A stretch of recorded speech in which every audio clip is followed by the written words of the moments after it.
Sir 14 নম্বর math. এই একটা রাস্তা, দেন স্যার কি বলছে 20 কেজি ভরের একটি বাক্সকে, তো স্যার আমরা একটা বাক্স দেই, এটা স্যার একটা বাক্স, এই বাক্সটার ভর বলছে স্যার কত কেজি, 20 কেজি। ওকে, 20 কেজি ভরের একটি বাক্সকে 150 নিউটন সমবলে, সমবল মানে বল, কত বল স্যার 150 নিউটন বলে, স্যার কত বলে 150 নিউটন বলে। এই যে ডান দিকে একটা বল কাজ করতেছে, এই বলটা কত নিউটন স্যার, এই বলটা হইতেছে 500 নিউটন। স্যার কত বল, সরি 150 নিউটন। কত বল স্যার 150 নিউটন। এই যে 150 নিউটন বলে একটি মেঝের উপর দিয়ে টেনে নেওয়া হলো, স্যার এটা টানতে নেওয়া হয়েছে। ওকে, বাক্স মেঝের মধ্যবর্তী ঘর্ষণ সহগের মান দিছে স্যার, এই যে মধ্যবর্তী ঘর্ষণ সহগের মান দিছে 0.5, ঘর্ষণ সহগ এটা হইতেছে মিউ কে এর মান, মিউ কে এর মান দিছে 0.5। একটা কথা মাথায় রাখবা, প্রশ্ন পড়ে তুমি দেখলা ঘর্ষণ সহগের মান দিছে, তুমি বুঝবা ওইখান থেকে ঘর্ষণ বলের মানটা বের করা যাবে।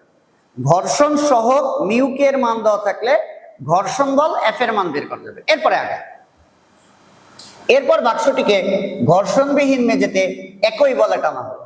একবার ঘর্ষণযুক্ত রাস্তায় টানছে, একবার ঘর্ষণবিহীন রাস্তায় টানছে, একই বলে টানছে, একটু মার্ক করে রাখি, একই বলে টানছে। গতে বলছে কি স্যার, গতে বলছে বাক্স ও মেঝের মধ্যবর্তী ঘর্ষণ বলের মান নির্ণয় করো। স্যার এখানে কি জানতে চাইছে, আমি একটু মার্ক করি, ঘর্ষণ বলের মান বের করতে বলছে। ঘর্ষণ বলের একটাই সূত্র, ঘর্ষণ বলের একটাই সূত্র স্যার, এফ কে সমান সমান mu K M G. Sir ঘর্ষণ বলের একটাই সূত্র, এফ কে সমান সমান মিউ কে এম জি। তাহলে স্যার আমরা মান বসাই, আমরা তো মুখস্থ জানি mu K M G.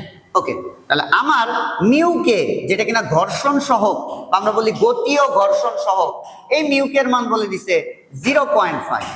Sir এরপরে আমার একটা এম লাগবে, ভর ভর ভর, স্যার এই যে ভর বলে দিছে কত 20 কেজি, তাহলে এম এর মান হইতেছে আমার 20, স্যার জি এর মান কত 9.8, তাহলে আমার ঘর্ষণ বলের মানটা কিন্তু চলে আসে। স্যার ঘর্ষণ বলের মানটা কিন্তু চলে আসে 0.5 ইন্টু 20 ইন্টু 9.8, তো স্যার এটা হয় 98 নিউটন, 98 নিউটন। এইটা স্যার গ। তারপর আমরা ঘ নাম্বারটা একটু করব। ঘতে কি বলছে স্যার, ঘর্ষণযুক্ত ও ঘর্ষণবিহীন মেঝেতে ত্বরণের কি পার্থক্য। তাহলে এইবার আমরা একবার ঘর্ষণযুক্ত মেঝেতে ত্বরণ বের করি, আরেকবার ঘর্ষণবিহীন মেঝেতে ত্বরণ বের করি। তাহলে ঘর্ষণযুক্ত মেঝেতে ত্বরণ, ঘর্ষণযুক্ত মেঝেতে ত্বরণ বের করব। তো স্যার ঘর্ষণযুক্ত মেঝেতে, যেই মেঝেতে ঘর্ষণ আছে ওইখানে বল কাজ করতেছে কয়টা, দুইটা। একটা হইতেছে ডান দিকের বল, প্রযুক্ত বল, যেটা কিনা প্রশ্নে বলা টান দেওয়া বল, একই কথা। এই যে একটা বল ডান দিকে 150 নিউটন, আরেকটা হইতেছে অবশ্যই ঘর্ষণ বল আছে, যেহেতু বল বেরি করতে চাইতেছি ঘর্ষণযুক্ত মেঝেতে ত্বরণ, তাহলে যখন একটা বস্তুর উপর একটা বল কাজ করবে, সূত্র হচ্ছে F = ma। যদি দেখি শুধু ঘর্ষণ বল তাহলে মাইনাস এফ কে সমান এম এ, যদি দেখি দুইটা বল তাহলে summation F = M A. Sir এখানে তো বল দুইটা, একটা 150 নিউটন ডান দিকে, আর একটা ঘর্ষণ বল এই যে আমি বের করে রাখছি। যেহেতু এই বস্তুর উপর দুইটা বল কাজ করতেছে, সূত্র হইতেছে summation F = M A. Sir summation F মানে দুইটা বল, একটা ডান দিকের বল এফ মাইনাস ডান দিকে যাওয়ার সময় ঘর্ষণ বল কাজ করবে এফ কে। কেন মাইনাস, দুইটা বল স্যার বিপরীত দিকে, সমান সমান হইতেছে এম এ। তাহলে আমরা একটা বের করি। স্যার এই যে এফ যেটা কিনা ডান দিকের বল, যেটা কিনা ডান দিকের বল, এই যে স্যার 150 নিউটন। ওকে, এই যে 150 নিউটন, তাহলে স্যার ডান দিকের বল কত 150 নিউটন, মাইনাস এফ কে যেটা স্যার ঘর্ষণ বল, আমরা গতে স্যার ঘর্ষণ বলের মানটা বের করছি কত 98, তাহলে যে 98, কেন মাইনাস, এফ ডান দিকে এফ কে বাম দিকে। এবার স্যার আমার একটুখানি ভর লাগবে, স্যার এই যে ভর 20 কেজি, এই যে দিলাম 20 ইন্টু এ, এর মানে আমরা বের করব।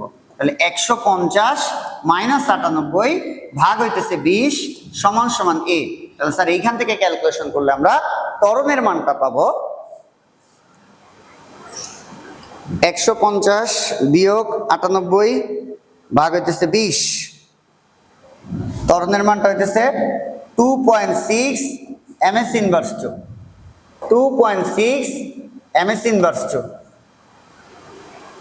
ওকে, এবার স্যার আমরা ঘর্ষণ বিহীন মেঝেতে ত্বরণ বের করব। ঘর্ষণ বিহীন